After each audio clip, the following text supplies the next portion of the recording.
Hello guys, welcome back to FPL BD. In this video, I will talk about 15 mistakes which many people make during playing FPL. I learned these things by making these mistakes. You will make these mistakes, probably everyone does. So, to avoid these mistakes, let's have a look at the lessons I learned from these mistakes. So, these are the top 15 tips, or you can say rules, to win FPL. Before getting into the video, if you are new to the channel or haven't subscribed yet, please subscribe to the channel and make sure you hit the bell icon, cause I'm gonna be making a lot of videos live this season and you won't be able to get notification when I am live unless you hit the bell icon. So let's get into the video. Rule number 1. Transfer hit. Don't take transfer hit for point rush. Just take your players week by week. 90% time, hits does not work. To avoid hit, always try to save a transfer. When you have two free transfers, use one transfer and keep another so that you have two free transfer in every week. So, if you need to take any player urgently or you need to manage some cash by selling one player and take another player, you won't need a hit if you have two free transfers. So try to avoid hits as much as you can. But at the start of the season, you might need to take some hits as you won't have any extra budget in your bank or you need to have some squad value. So at the start of the season, you can take some risks. But after that, you should avoid hits. Rule number 2. Form over fixture. Now, this is a real FPL debate. We definitely want to take players whom we can keep for a longer period, who has some good fixtures. Now, that is totally fine. But sometimes this happens that someone is performing really good consistently in almost every matches, but they are having some tough fixtures. So we try to avoid them for that period just because he is having some bad fixtures. But there is nothing called bad fixtures in football or in FPL. No team is invincible. Even the best of the teams concede goals. So if you see someone is in real good form, just go for him. Don't think about the fixtures.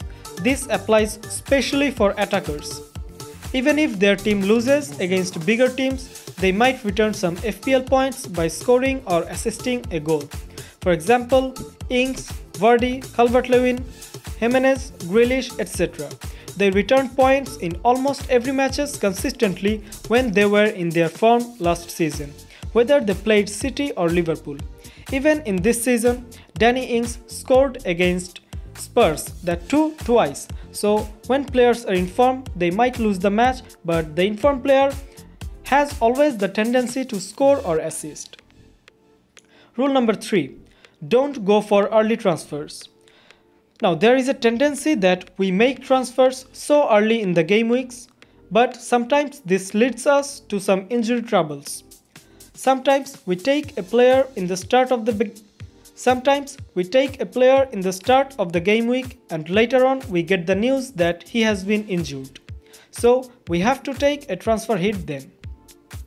So we should wait till the last moment of the deadline day, get some team news from the press conferences, then take our players. This is just a bit more safer. But yeah, there is a price changing issue. Sometimes we take players early so that we can have them before their price increases. If the case is like that, you are sure that you are taking this player for sure and for a longer period, you can transfer him in before his price rises. Also, if you have the exact money for a player and you can't have him if his price rises by 0.1 million, you might take him early if you don't have that 0.1 million extra in your bank. But there always remains the risk. So try to make transfers as late as possible. Rule number 4, maybe the most crucial point. Captaincy. FPL is a game of captaincy. Your rank depends 90% on your captain. Don't go for the safe option who you think will score 5 or 6. Go for the one who you think will score 10 plus, whether he will score big 10 plus or just a 2. Even if captain blanks in some weeks, keep going for the blast option. Captain who you think will score the most points in your team, but that too according to form and fixture. Now there are 2 points about choosing the captain.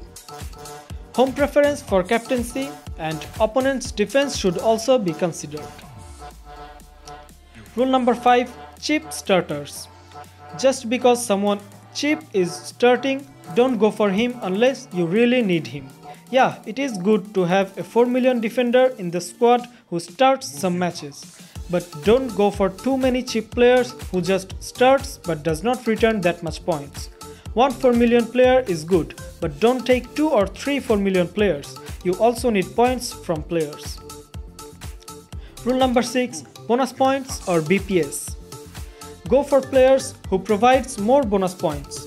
Example: Mane, Kevin De Bruyne, Ings, Jimenez, Doherty, Wan-Bissaka, Alexander-Arnold, Bruno Fernandes and Federico Fernandez, etc. Rule number 7. Do not overthink. Take players from your brain. Calculate things, check stats, see fixture and form, and if you think that you want to take a player, take him. But don't keep thinking whether he will score or not. This will lead you to mistakes in game weeks by game weeks. Rule number 8. Have patience.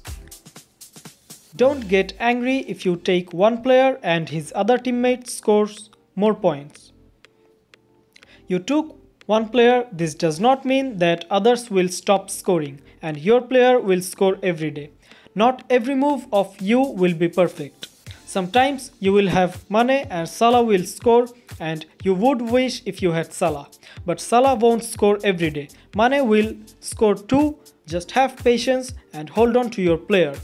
One day your player will score big, other day other players will score big. Just try to get consistent players in your squad. Who might not score big every week but will keep scoring almost every week. There is a proverb, it's not much but it's honest work. Jimenez, Son Heung-min, Kevin De Bruyne, Bruno Fernandes are example of this. Rule number 9. Do not plan too early. Think about transfers only after all the matches are over in a week. Don't take a player just after watching one match. You might find someone better after watching other matches. Rule number 10. Do not plan too much. Do not plan too much. Don't think about too many transfers at the same time. This leads us transfer hits most of the time. Rule number 11. Perfect squad is a myth. Perfect squad does not exist. Sometimes we think that we can rebuild our squad by taking some hits or by wildcard. We think that this would be a perfect squad and we won't need to change it again. But there is no such thing as perfect squad. After a few more weeks, the squad seems mess once again. So try to make your squad better step by step, game week by game week. You can't make it perfect in 1 week. Rule number 12. Chip use. So many people ask about when is the best time to use the chips. First, let me tell you about the chips. Wildcard. You can have unlimited free transfers in a game week by using a wildcard. You get 2 wildcards in a season. One before game week 16, other one after game week 16. If you don't use your first wildcard before game week 16, you can't use that later. Then there is triple captain, bench boost and free hit. You get these chips only once in a season. By using triple captain chip, you can triple the points of your captain for 1 game week. By using bench boost, you can play the players of your bench too for 1 week. By using bench boost, you can play the players of your bench too for 1 week. So this means you will have 15 players in that game week. By using free hit, you can create a new squad for a game week. but in the next game week, your previous squad will replace the squad again. You should use the wildcard when your team needs too many changes or your team is having many injuries. You should use the wildcard when your team needs too many changes or your team is having too many injuries. I think game week 4 to game week 6 is the best time to use the first wildcard. By this period, you will know about teams, their starting lineups, and also you will see who performs better, who is defensively better, who is attackingly better. So it would be perfect time to choose best players for the season in the first game week if you use the wildcard in game week 4 to game week 6. And you should use the rest of the chips in double and blank game weeks. In between game week 30 to game week 36 is the best time to use these chips. Rule number 13. Give your players time. If you take a player for an exact period, give him that time. For example, you took Vardy for 5 game weeks. This does not mean that he will score in all those 5 game weeks. He might score in 2 or 3 weeks among these 5 weeks, but you actually don't know in which 3 weeks. He is gonna score. He might blank in 2 game weeks and score brace in another week. You took him for that 5 weeks definitely because you thought that he will score in these weeks. Even if he does not score in 2 game weeks back to back, give him the 3rd week. Give him the time for which you took him in. Rule number 14. Scorers on the bench. Sometimes you will have players scoring on your bench and you would wish if you had played them. But this does not mean you are playing bad. It means you have a strong bench. Use them next time wisely. Make this your strength, not your weakness. Rule number 15. Green arrows. Don't think you have no chance just because someone scored 100 plus and you scored 60. The same person won't score 100 plus every week. You just need 65 plus points in average in every week. As long as the green arrows are coming, you are all good. Now 2 special tips. First one, do not chase someone. Do not chase someone particularly. It is one of the biggest mistakes in FPL. It will lower your overall rank. Just try to create your best team, not better than someone else. Rule number 2, stay away from frustration. Don't keep checking scores between the matches. If you watch a game, then it's okay. But don't keep looking at the score to see how many points you scored. You keeping on checking the scores or worrying about your players won't change a thing. So don't put any pressure on your mind.